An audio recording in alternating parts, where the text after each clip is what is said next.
morning, everybody. Looks like we're on. Good to have you today. It's Monday morning at 8:30. Great that you're joining us today. My name's Robbie. It looks like we got some people joining us now. If you can hear me all right, give me a holla. Have a kind of a new setup because I'm out of town right now. So if you can hear me okay, let me know that it's going all right. Excited that you're joining us. Good morning, Jessica. Good morning, Crystal and Kathy. Great to have you on. Bailey, great to see you this morning. Good morning. Good morning, good morning. Great. Looks like you can hear me. So, fantastic. Thanks, Joanne. Well, super. Well, this morning we're going to spend some time just loving on God, telling Him that we love Him, telling Him that we are grateful for His sacrifice, grateful for the way that He works as a redeemer in our lives, and we're going to spend some time just telling Him that He can use us any way He wants to, and then we're going to spend some time maybe even petitioning God right now. So, all right.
Everybody, if you're just joining us, I'd like to say welcome to you.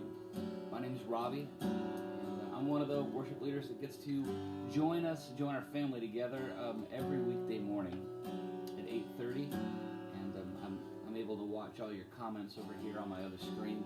I just want to say I love right now that there are people gathering all from around the world right now, from Kathmandu. Ronnie Dale in Kathmandu, all the way to Lincoln, Virginia, which is where I am right now. I love that we're able to leverage Facebook, which is such a mixed bag in terms of what it provides for me in my life. But in this context, that we get together and we get to tell God we love Him. We get to talk to one another. We get to pray for one another. We get to be the body that's serving and coming together for His purposes. So I love what we're doing right now. here's what I want you to do. We're going to sing this chorus, or this bridge that says, all the earth will shout your praise. Our hearts will cry, these bones will sing, great are you, Lord. So for right now, if there's any sort of petition that you're going to ask, I would ask that you would put it on pause right now. You put the petition on pause. That means asking for something. And you would just turn your comments and your wherever you are right now to vertical praise. That means just, God, I'm disregarding my current state, and I'm saying, I love you, and I will sing, great are you, Lord. And we'll get to a time of petition in just a couple minutes.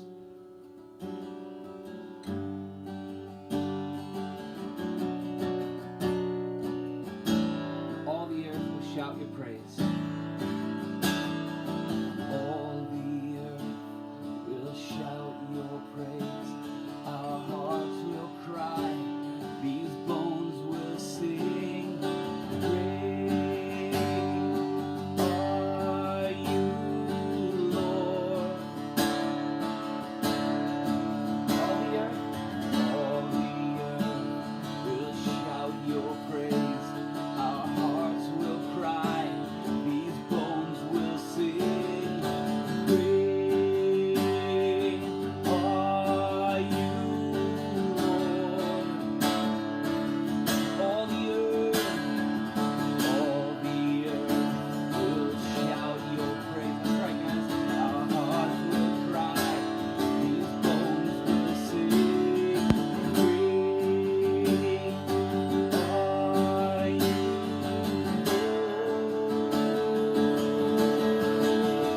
It's your breath in our lungs, so we pour out our praise.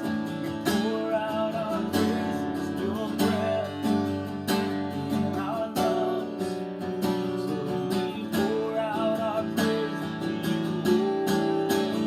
It's your breath in our lungs, so we pour out our praise. We pour out our praise. Your breath in our lungs, so we pour out our praise to you only. Great are you, Lord.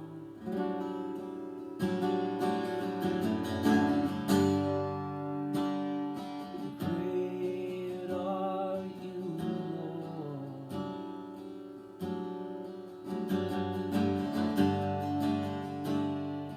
Great are you, Lord.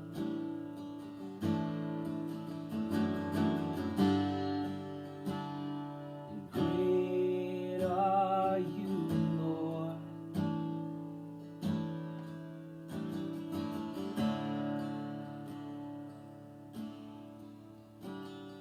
All right, looks like I might have had a glitch there. You guys still with me? You guys still with me? Can you give me a shout out if you are? I don't know. Oh, okay. Great. I think we're still good. Okay. Hey, so here's something I want to share with you. We're gonna switch gears a little bit. I want to tell you a story about when my wife and I figured out that we were grown-ups and that we were gonna buy new knives. So we had bought some knives when we were first married, and we went to like Costco or something like that and bought this like box of knives, and it was like $40, and you got like all the big knives and the little knives and little thing to put your knives into. So now we've been married for flipping 22 years, and we're still using a lot of the same knives to mash tomatoes. You know, we were like cutting tomatoes and just squishing them with these knives, and finally I was like, babe, we're full-on grown-ups. Let's go buy some nice knives. So yeah, the sound is a little muffled because I'm using a different setup because I'm traveling right now. Stick with me. So the deal is, we went out and bought these knives, and the guy that sold us the knives, like we spent some money on knives because we like to cook, and we said, great, we'll spend some money on knives. And he said, hey, you don't ever have to worry about sharpening these knives again in your life. You're done. You've bought the last set of knives you ever need to buy. And I was like, that's amazing. So we've been using the knives for a couple months and using them a lot, and eventually we started smashing tomatoes again just because they were so dull. Like we were like, squish, squish, squish. what just happened? I thought these knives, we were never going to have to worry about sharpening them again. What's the story with that? And so, we took him back to the knife shop, and the guy was like, "Oh, great, you bringing your knives in for sharpening?" And I said, "No, well, I mean, we had some problems with them." And he said, "Oh, we'll take care of them for you." And it was then I realized that he didn't say your knife will never go dull. He said you never have to worry about sharpening them again because you bought these knives. We'll always sharpen them for free, is what he was saying. But what I heard was they'll be sharp every day for the rest of your life. And there was like this amazing correlation between what I was experiencing in my own personal life and these knives. That just the course of going through every day of my life, every day of encountering struggle, every day of encountering like full-on ministry. Like ministry is hard work. You go into your workplace and you represent the kingdom of God. And you know what ministry and life and every day does? It dulls us.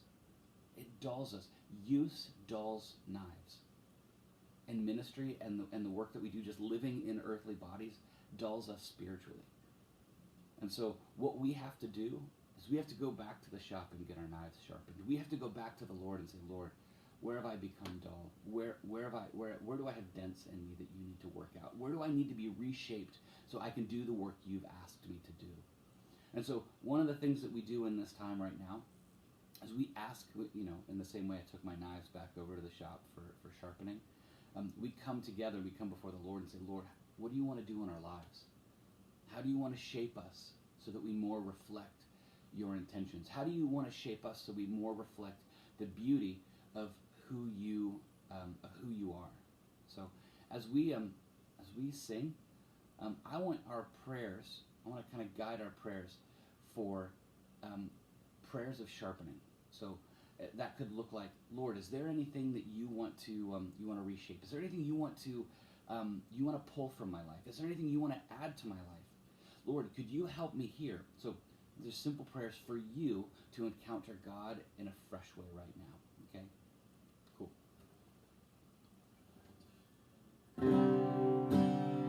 So God, would you hear our prayers this morning? Would you hear our prayers to be sharpened again?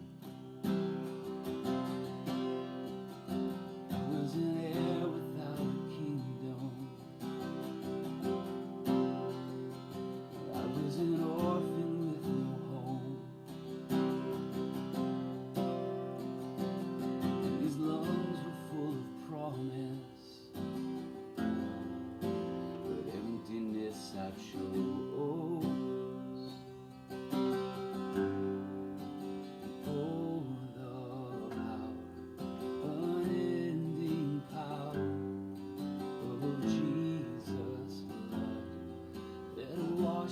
White as snow.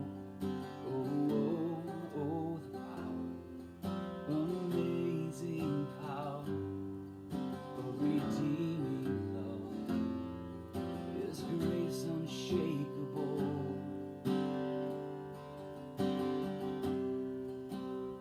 God, it's not by our own strength, but it's by your blood that we're able to be changed. So we just call for that power. Call for that changing, redeeming power in our lives right now. I'm trading slavery for sonship. I'm trading shackles for the keys. And my inheritance, the kingdom,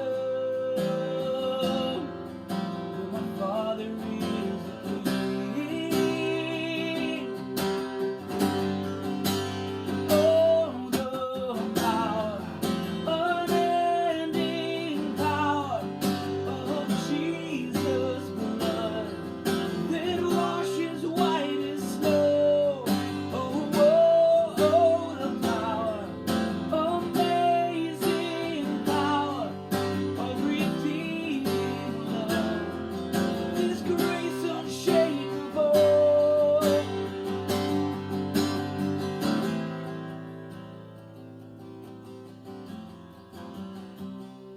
I just agree with these prayers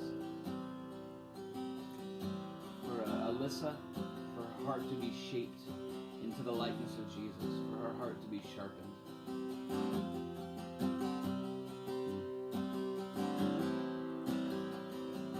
Jesus, you're the way to life and freedom. You are the way to life and freedom. Oh, the power. You are the truth that can't be shaken. Oh, the power. You are the rock of my salvation. Oh, the power.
Someone who's new to their faith, or maybe has just been rocked by something in their faith. And we've been using this analogy of our knives becoming dull with use. And sometimes if we're new in our faith, or we've just had a great time of a great long season of when things have been good and blessed, and something hard comes up, and we feel our knife becoming dull, and we go, God, where are you? What were you doing?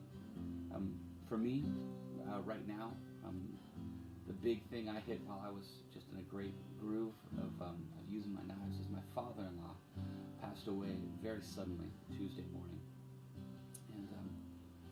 And my father-in-law was, in a lot of ways, a lot like my biological father to me. He provided a tremendous covering for me and my family. And he's full of wisdom. He loved the Lord deeply, loved Jesus deeply, and died very suddenly. No one saw it coming, and so in one breath, my first response is, God, why would someone like this love you, who loves you so much, just immediately be taken out? And then the next breath, I'm able to go, no, because our world is so broken. World is so broken. We were never intended to experience the brokenness of this world. It's all the consequence of the fall back in the garden. And so in my next breath, I go, no, I understand, God. It's a broken world. Though my heart aches for losing my father-in-law, Dave. I know because of his faith and his relationship with Jesus that he no longer has to see God through a distorted glass. Paul talks about we see through a glass dimly, so like through a distorted lens. He's no longer seeing God through a distorted lens. He sees him face to face. And so, if you're experiencing that kind of a struggle right now, I would just encourage you. The pain that you're experiencing, you weren't intended to.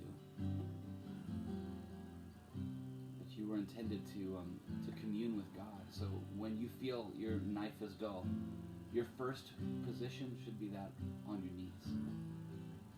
God, I want to meet with you again. I want to meet with you in a fresh way. I need to encounter you.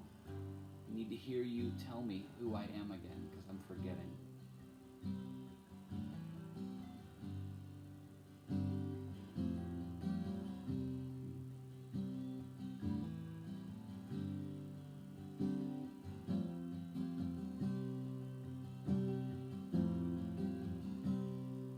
You are the way to life and freedom. truth that can't be shaken. Oh, the power. You are the rock of my salvation. Oh, the power. I'm singing. Oh, the power of Jesus' blood. Oh, the power, unending power of Jesus' blood that washes white as snow. Oh, oh, oh, the power, amazing power of redeeming love. This grace unshakable. You are the way to life and freedom. Oh, the power. You are the truth that can't be shaken. Oh, the power. You are the rock of my salvation. Oh, the power. And oh, the power. Oh, the power. Oh, the power of Jesus' blood. So God, we come to you today. And we just say thank you for making a way that we can come back into your presence and be sharpened again, to have a fresh touch from you, and that we would be able to represent you well as we walk into whatever venue we're walking into.